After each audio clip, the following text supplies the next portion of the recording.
La Ciudadela Escarlata parte 3. Capítulo 4. La espada que mata al rey corta las cuerdas del imperio. Proverbio aquiloniano. Las calles de Tamar estaban repletas de multitudes aullantes, puños temblorosos y picas oxidadas. Era la hora antes del amanecer del segundo día después de la batalla de Samú, y los acontecimientos se habían producido tan rápidamente que aturdían la mente. Por medios que solo Xotalanti conocía, la noticia de la muerte del rey había llegado a Tamar media docena de horas después de la batalla. El caos se había desatado. Los varones habían abandonado la capital real, alejándose al galope para asegurar sus castillos contra los vecinos merodeadores. El reino bien estructurado que Conan había construido parecía tambalearse al borde de la disolución, y los plebeyos y comerciantes temblaban ante la inminencia del regreso del régimen feudal. El pueblo clamaba por un rey que los protegiera tanto de su propia aristocracia como de los enemigos extranjeros. El conde Trocero, al que Conan había dejado a cargo de la ciudad, trató de tranquilizarlos, pero en su terror irracional recordaban viejas guerras civiles y cómo este mismo conde había sitiado Tamar 15 años antes. En las calles se gritaba que Trocero había traicionado al rey, que planeaba saquear la ciudad. Los mercenarios comenzaron a saquear los barrios, arrastrando a gritos a comerciantes y mujeres aterrorizadas. Trocero se abalanzó sobre los saqueadores, llenó las calles de cadáveres, los hizo retroceder confusos a su barrio y arrestó a sus líderes. Aún así, la gente corría frenéticamente, con gritos descabellados, proclamando que el conde había incitado el motín para sus propios fines. El príncipe Arpello compareció ante el desconcertado consejo y se declaró dispuesto a hacerse cargo del gobierno de la ciudad hasta que se eligiera un nuevo rey, ya que Conan no tenía hijos. Mientras debatían, sus agentes robaban sutilmente entre la gente, que se aferraba a un atisbo de realeza. El consejo oyó la tormenta fuera de las ventanas del palacio, donde la multitud rugía a favor de Arpello el Salvador. El consejo se rindió. Trocero se negó al principio a entregar su bastón de mando, pero la gente se arremolinó a su alrededor, silbando y aullando, lanzando piedras y despojos a sus caballeros.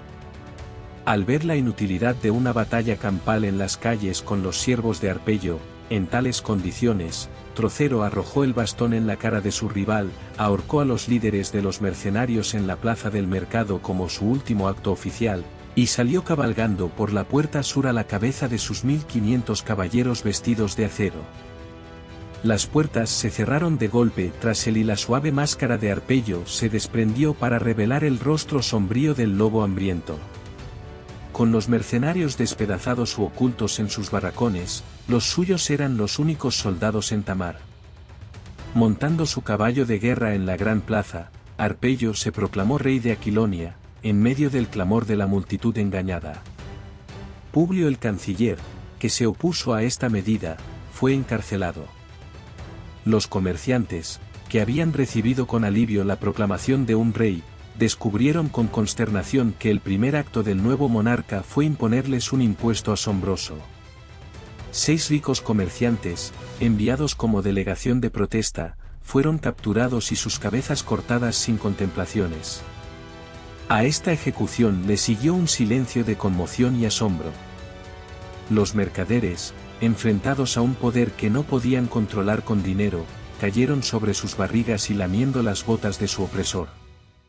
La gente común no estaba perturbada por el destino de los mercaderes, pero comenzaron a murmurar cuando descubrieron que la arrogante soldadesca peliana, que pretendía mantener el orden, era tan mala como los bandidos turanianos. Las quejas de extorsión, asesinato y violación llovieron sobre Arpello, que se había instalado en el palacio de Publio, porque los desesperados consejeros, condenados por su orden, estaban defendiendo el palacio real contra sus soldados.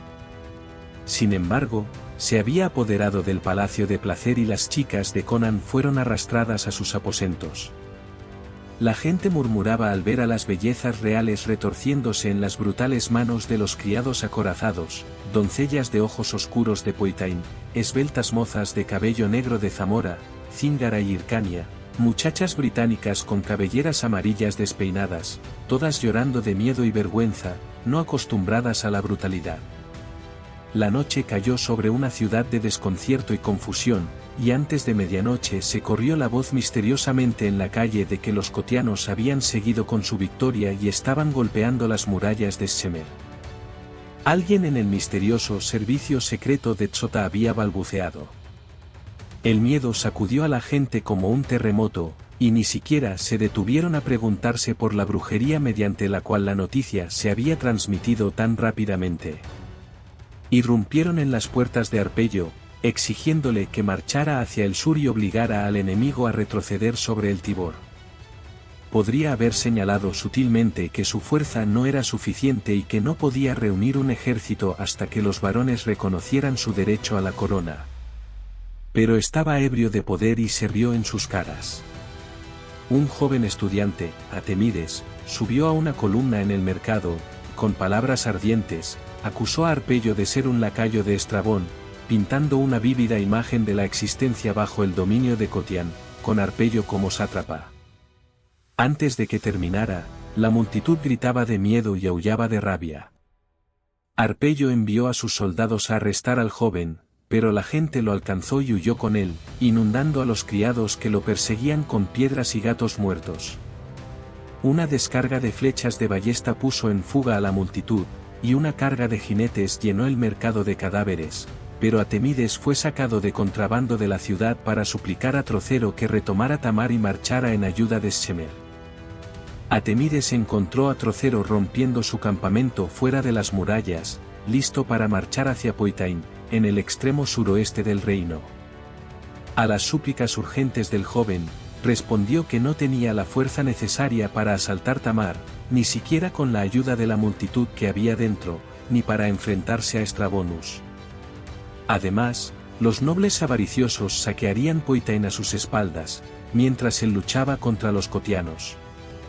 Con el rey muerto, cada hombre debía proteger lo suyo.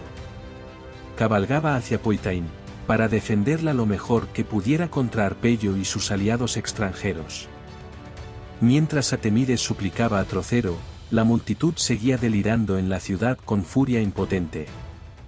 Bajo la gran torre junto al palacio real, la gente se arremolinaba y se agolpaba, gritando su odio a Arpello, que estaba en las torretas y se reía de ellos mientras sus arqueros se alineaban en los parapetos, con los pernos desenvainados y los dedos en los gatillos de sus ballestas. El príncipe de Pegia era un hombre corpulento de estatura media, con un rostro oscuro y severo. Era un intrigante, pero también un luchador. Bajo su yupán de seda con faldas de trenzas doradas y mangas dentadas, brillaba el acero bruñido. Su largo cabello negro estaba rizado y perfumado, y recogido con una banda de tela de plata, pero de su cadera colgaba una espada cuya empuñadura enjollada estaba desgastada por las batallas y las campañas. ¿Necios? Aullad todo lo que queráis. Conan ha muerto y Arpello es el rey. ¿Y si toda Aquilonia se uniera contra él? Tenía suficientes hombres para mantener las poderosas murallas hasta que llegara Estrabón. Pero Aquilonia estaba dividida contra sí misma. Los varones ya se estaban preparando para apoderarse del tesoro de su vecino. Arpello solo tenía que lidiar con la multitud indefensa. Estrabón atravesaría las líneas dispersas de los varones en guerra como un ariete galo a través de la espuma, y hasta su llegada, Arpello solo tenía que mantener la capital real. ¿Necios? Arpello es el rey. El sol se elevaba sobre las torres orientales. Del crepúsculo carmesí surgió una mota voladora que se convirtió en un murciélago y luego en un águila. Entonces, todos los que lo vieron gritaron asombrados, porque sobre los muros de Tamar se abalanzó una forma que los hombres solo conocían en leyendas medio olvidadas, y de entre sus alas de titán surgió una forma humana mientras rugía sobre la gran torre. Entonces, con un ensordecedor estruendo de alas, desapareció, y la gente parpadeó, preguntándose si estaba soñando. Pero en la torreta se alzaba una figura salvaje y bárbara, semidesnuda, manchada de sangre, blandiendo una gran espada. Y de la multitud se alzó un rugido que sacudió las torres: el rey. Es el rey. Arpello se quedó paralizado, luego, con un grito, desenfundó y saltó sobre Conan. Con un rugido de león, el cimmerio paró el silbido de la espada, luego dejó caer la suya y agarró al príncipe y lo alzó por encima de su cabeza por la entrepierna y el cuello. Llevad vuestras intrigas al infierno, rugió, y como un saco de sal, arrojó al príncipe de Pella lejos, para que cayera a través del espacio vacío durante 150 pies. La gente retrocedió cuando el cuerpo cayó a toda velocidad, para estrellarse contra el pavimento de mármol, salpicando sangre y sesos, y yacer aplastado en su armadura astillada, como un escarabajo destrozado. Los arqueros de la torre retrocedieron, con el ánimo por los suelos. Huyeron, y los asediados concejales salieron del palacio y se abalanzaron sobre ellos con alegre abandono. Los caballeros y hombres de armas pellanos buscaron refugio en las calles, y la multitud los hizo pedazos. En las calles, la lucha se arremolinaba y se agitaba, los cascos con plumas y las gorras de acero se lanzaban entre las cabezas despeinadas y luego desaparecían, las espadas se hacían pedazos frenéticamente en un bosque agitado de picas, y sobre todo se alzaba el rugido de la multitud. Los gritos de aclamación se mezclaban con los gritos de sed de sangre y los aullidos de agonía. Y muy por encima de todo, la figura desnuda del rey se balanceaba y se mecía en las almenas vertiginosas, con los poderosos brazos en alto, rugiendo con una risa gigantesca que se burlaba de todas las masas y príncipes, incluso de sí mismo.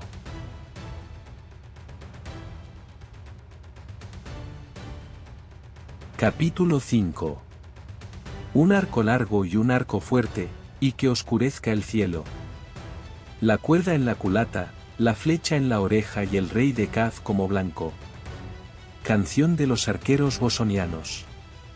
El sol de media tarde brillaba sobre las plácidas aguas del Tibor, bañando los bastiones meridionales de Shemer. Los demacrados defensores sabían que pocos de ellos verían volver a salir el sol. Los pabellones de los sitiadores salpicaban la llanura. El pueblo de Shemer no había podido impedir el cruce del río, superado en número. Las barcazas, encadenadas entre sí, formaban un puente sobre el que el invasor vertió sus hordas. Estrabón no se había atrevido a marchar sobre Aquilonia con Samir, sin someter a sus espaldas. Había enviado a sus jinetes ligeros, sus spies, tierra adentro para devastar el país, y había levantado sus máquinas de asedio en la llanura. Había anclado una flotilla de barcos, proporcionados por Amalrus, en medio del arroyo, frente a la orilla del río.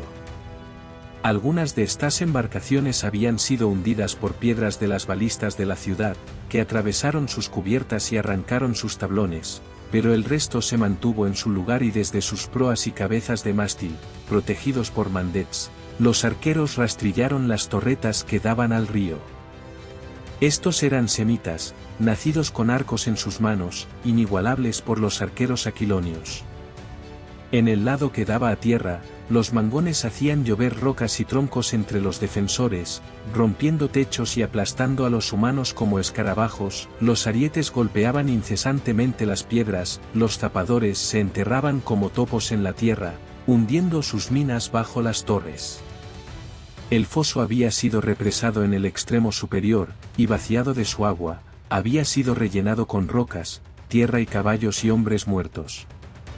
Bajo los muros pululaban figuras con armadura, golpeando las puertas, levantando escaleras de mano, empujando torres de asalto, atestadas de lanceros, contra las torretas.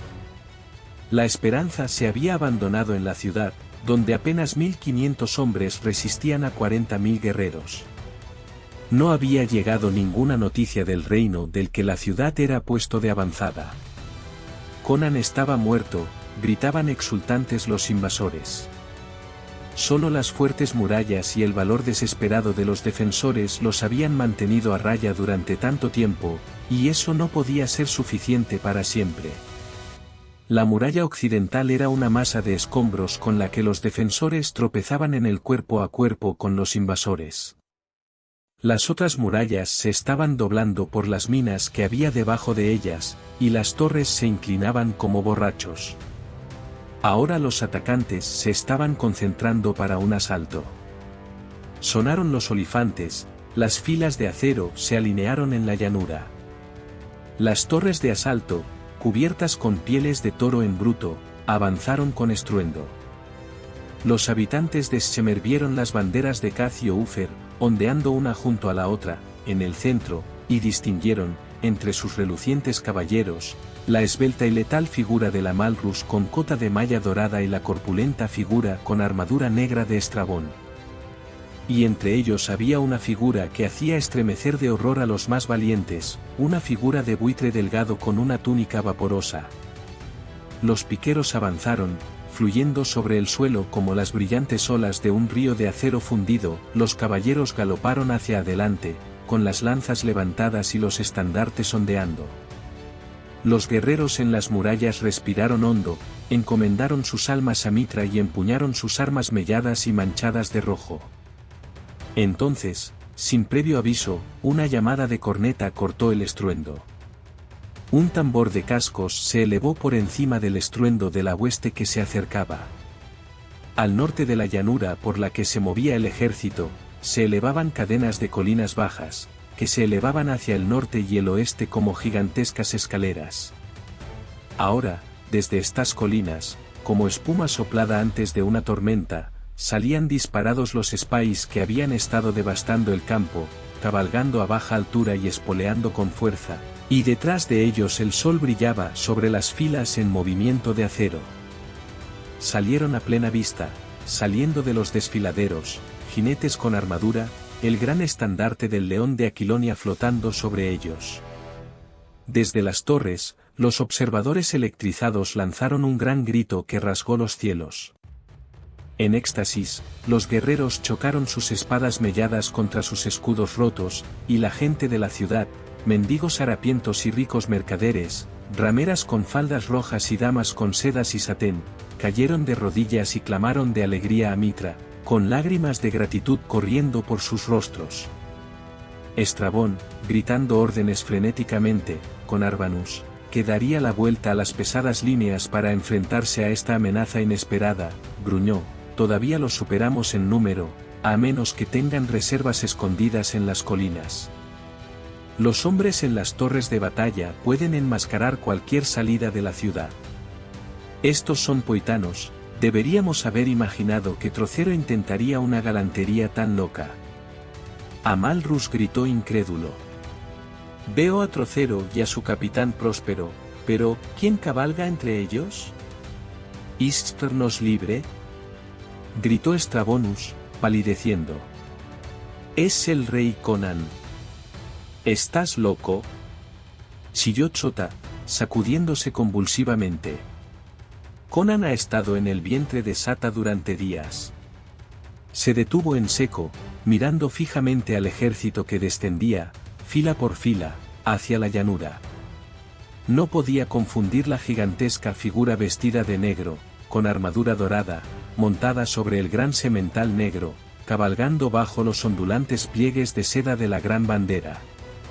Un grito de furia felina brotó de los labios de Chota, salpicando su barba de espuma. Por primera vez en su vida, Estrabonus vio al mago completamente trastornado, y se encogió ante la visión. «Esto es brujería», gritó Chota, arañándose la barba como un loco. ¿Cómo pudo escapar y llegar a su reino a tiempo para regresar con un ejército tan rápidamente? Esto es obra de Pilies, maldito sea. ¿Siento su mano en esto? Maldito sea por no haberlo matado cuando tenía el poder. Los reyes se quedaron boquiabiertos al mencionar a un hombre que creían muerto hacía 10 años, y el pánico, que emanaba de los líderes, sacudió al ejército. Todos reconocieron al jinete del semental negro.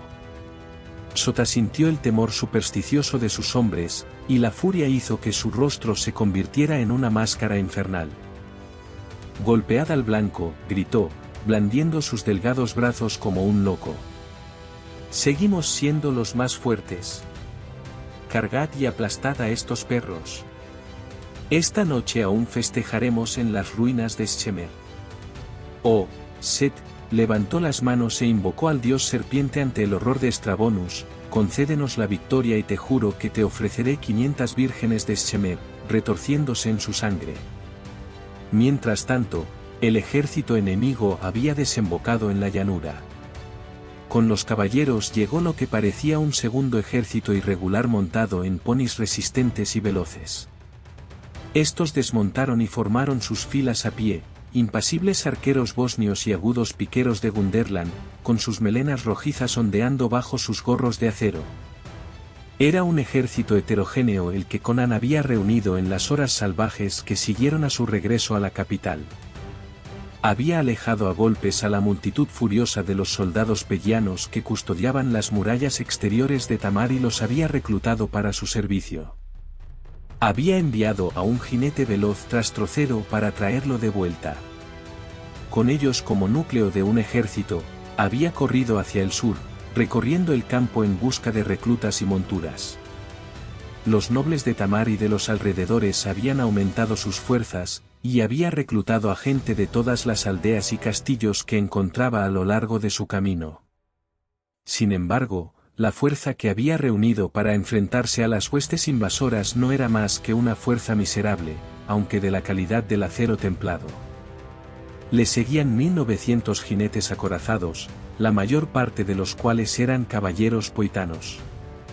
Los restos de los mercenarios y soldados profesionales en las caravanas de nobles leales componían su infantería, 5000 arqueros y 4000 piqueros. Esta hueste avanzaba ahora en buen orden, primero los arqueros, luego los piqueros, detrás de ellos los caballeros, moviéndose a paso lento.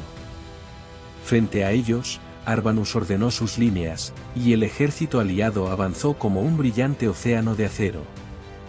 Los centinelas en las murallas de la ciudad se estremecieron al ver aquel vasto ejército, que eclipsaba el poder de los rescatadores. Primero marcharon los arqueros chemitas, luego los lanceros cotos, y después los caballeros con armadura de Estrabón y Amalrus. La intención de Arbanus era obvia, emplear a sus soldados de a pie para barrer a la infantería de Conan y abrir el camino para una carga abrumadora de su caballería pesada. Los chemitas abrieron fuego a 500 yardas, y las flechas volaron como granizo entre las huestes, oscureciendo el sol. Los arqueros occidentales, entrenados por 1000 años de guerra despiadada con los salvajes pictos, avanzaron impasibles, cerrando filas a medida que caían sus camaradas. Les superaban en número y el arco chemita tenía mayor alcance, pero en precisión los bosonianos estaban a la altura de sus enemigos, y compensaban su gran habilidad en el tiro con arco con una moral superior y una armadura excelente. Cuando estaban a tiro, disparaban y los chemitas caían por filas enteras. Los guerreros de barba azul con sus camisas ligeras no podían soportar el castigo como los bosonianos, que llevaban armaduras más pesadas. Se rindieron, arrojando sus arcos, y su huida desordenó las filas de los lanceros cotianos que estaban detrás de ellos. Sin el apoyo de los arqueros, estos hombres de armas cayeron por centenares ante las flechas de los bosonianos, y al cargar locamente a corta distancia, se encontraron con las lanzas de los piqueros. Ninguna infantería podía hacer frente a los salvajes guturos, cuya patria, la provincia más septentrional de Aquilonia, estaba a solo un día de cabalgata a través de las marchas bosonianas desde las fronteras de Cimmeria, y que, nacidos y criados para la batalla, eran la sangre más pura de todos los pueblos iborios. Los lanceros cotianos, aturdidos por sus pérdidas por flechas, fueron cortados en pedazos y retrocedieron en desorden. Estrabonus rugió de furia al ver cómo su infantería era rechazada y gritó que se produjera una carga general.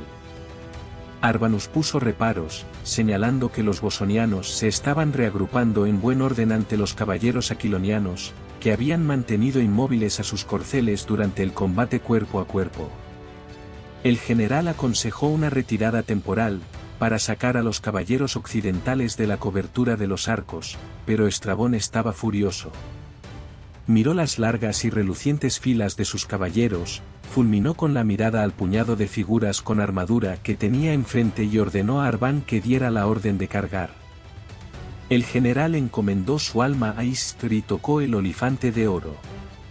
Con un estruendoso rugido, el bosque de lanzas se abalanzó y la gran hueste se extendió por la llanura, ganando impulso a medida que avanzaba. Toda la llanura tembló ante la estruendosa avalancha de cascos, y el brillo del oro y el acero deslumbró a los observadores en las torres de Shemer. Los escuadrones atravesaron las dispersas filas de lanceros, arrollando a amigos y enemigos por igual, y se lanzaron a la carga ante una ráfaga de flechas de los bosonianos. Atravesaron la llanura a toda velocidad, cabalgando con determinación en la tormenta que dispersaba su camino con relucientes caballeros como hojas de otoño. Otros 100 pasos y cabalgarían entre los bosonianos y los cortarían como maíz, pero la carne y la sangre no podían soportar la lluvia de muerte que ahora se abría paso entre ellos. Hombro, con los pies bien abiertos, estaban los arqueros, acercando la flecha a la oreja y disparando como un solo hombre, con gritos profundos y cortos. Toda la primera fila de caballeros se deshizo, y sobre los cadáveres de caballos y jinetes, sus compañeros tropezaron y cayeron de cabeza. Arbanus estaba en el suelo, con una flecha atravesándole la garganta, el cráneo aplastado por las pezuñas de su caballo de guerra moribundo, y la confusión se extendió por el desordenado ejército. Estrabón gritaba una orden, Amalrus otra, y entre todos corría el temor supersticioso que la visión de Conan había despertado. Y mientras las relucientes filas se arremolinaban en confusión, las trompetas de Conan sonaron, y a través de las primeras filas de los arqueros se abalanzó la terrible carga de los caballeros aquilonios. Las huestes se encontraron con una sacudida como la de un terremoto, que hizo temblar las tambaleantes torres de Shemer.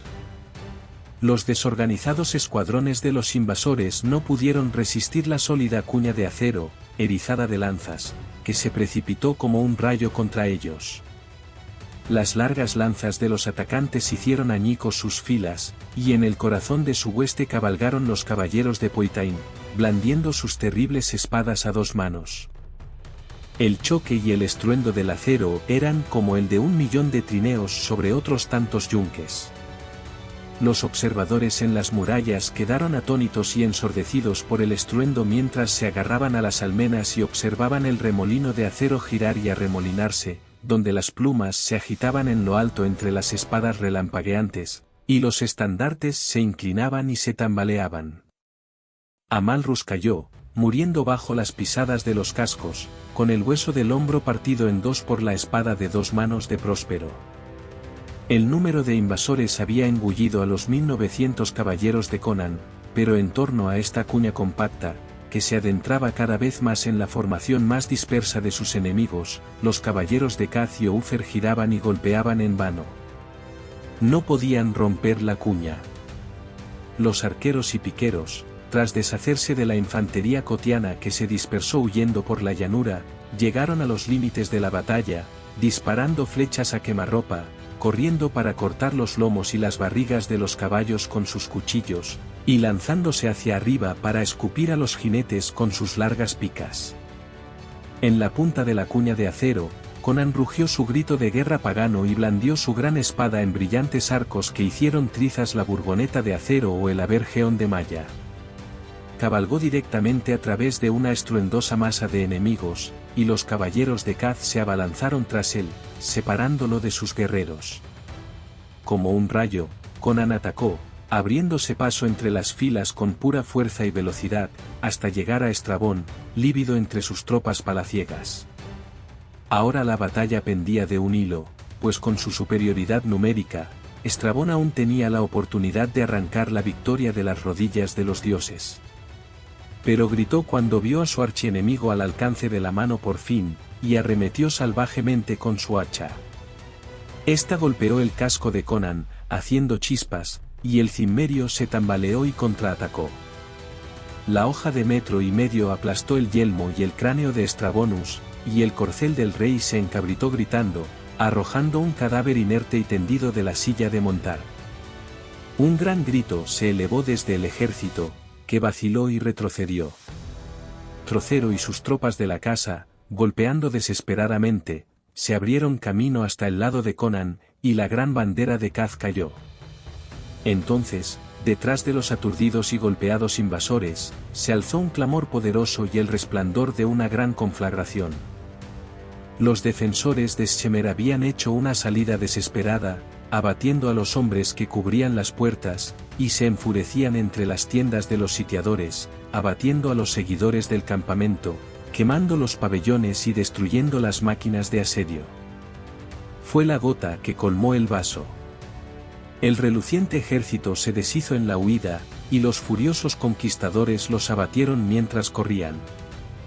Los fugitivos corrieron hacia el río, pero los hombres de la flotilla, acosados por las piedras y las flechas de los ciudadanos resucitados, se soltaron y tiraron hacia la orilla sur, dejando a sus camaradas a su suerte.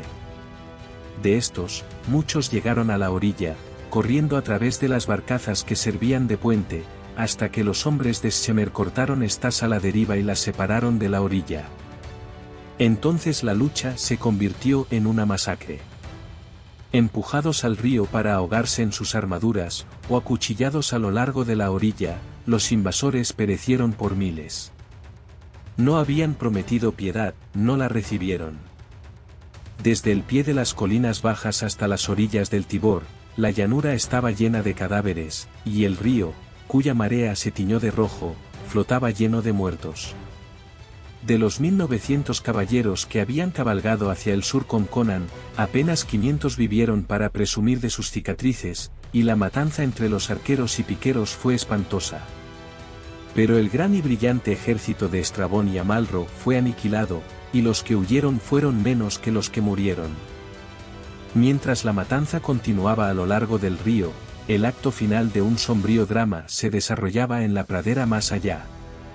Entre los que habían cruzado el puente de barcazas antes de que fuera destruido estaba Txota, cabalgando como el viento sobre un caballo demacrado y de aspecto extraño cuyo paso no podía igualar ningún caballo natural.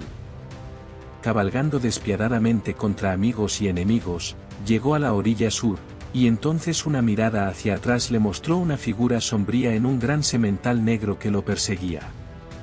Los amarres ya habían sido cortados, y las barcazas se separaban a la deriva, pero Conan avanzaba imprudentemente, saltando de barco en barco con su corcel como un hombre saltaría de un témpano de hielo flotante a otro. Txota gritó una maldición, pero el gran semental dio el último salto con un gemido de esfuerzo y llegó a la orilla sur. Entonces el mago huyó hacia la pradera vacía, y tras él llegó el rey, cabalgando con fuerza, blandiendo la gran espada que salpicaba su estela con gotas carmesí. Huyeron, el cazado y el cazador, y ni un paso pudo ganar el semental negro, aunque tensó cada nervio y cada músculo. Huyeron a través de una tierra crepuscular de sombras tenues e ilusorias, hasta que la vista y el sonido de la matanza se extinguieron tras ellos. Entonces apareció en el cielo un punto, que se convirtió en un enorme águila a medida que se acercaba. Descendiendo en picado desde el cielo, se dirigió a la cabeza del corcel de Txota, que gritó y se encabritó, arrojando a su jinete.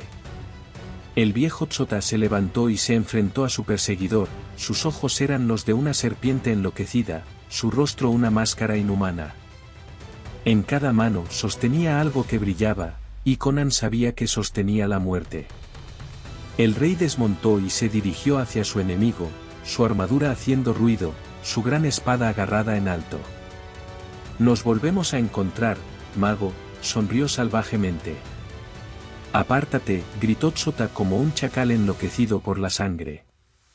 «Te arrancaré la carne de los huesos. No puedes vencerme. Aunque me cortaras en pedazos, los trozos de carne y huesos se reunirán y te perseguirán hasta tu perdición. Veo la mano de Pilies en esto, pero os desafío a ambos. Soy Txota, hijo de...». Conan se precipitó, con la espada reluciente y los ojos entrecerrados de cautela. La mano derecha de Txota se movió hacia adelante y hacia atrás, y el rey se agachó rápidamente. Algo pasó junto a su cabeza con casco y explotó detrás de él, abrasando la arena con un destello de fuego infernal. Antes de que Txota pudiera lanzar el globo en su mano izquierda, la espada de Conan le atravesó el delgado cuello. La cabeza del mago salió disparada de sus hombros en un arco de sangre, y la figura vestida se tambaleó y se desplomó como un borracho. Sin embargo, los locos ojos negros miraron a Conan sin que su luz salvaje se atenuara, los labios se retorcieron espantosamente y las manos buscaron a tientas, como si buscaran la cabeza cortada. Entonces, con un rápido aleteo, algo se abalanzó desde el cielo, el águila que había atacado al caballo de Tsota. Con sus poderosas garras, arrebató la cabeza chorreante y se elevó hacia el cielo, y Conan se quedó atónito, porque de la garganta del águila resonó una risa humana, con la voz del hechicero Pilies. Entonces sucedió algo espantoso, pues el cuerpo sin cabeza se alzó de la arena y se alejó tambaleándose en un vuelo espantoso sobre unas piernas rígidas, con las manos extendidas ciegamente hacia el punto que se aceleraba y menguaba en el cielo oscuro. Conan se quedó como petrificado, observando hasta que la veloz figura tambaleante se desvaneció en el crepúsculo que tiñó de púrpura los prados. Crom. Se crisparon sus poderosos hombros. Malditas sean estas rencillas de magos. Pilies me ha tratado bien, pero no me importa si no lo vuelvo a ver. Dame una espada limpia y un enemigo limpio para clavársela. Maldición. Lo que daría por una jarra de vino.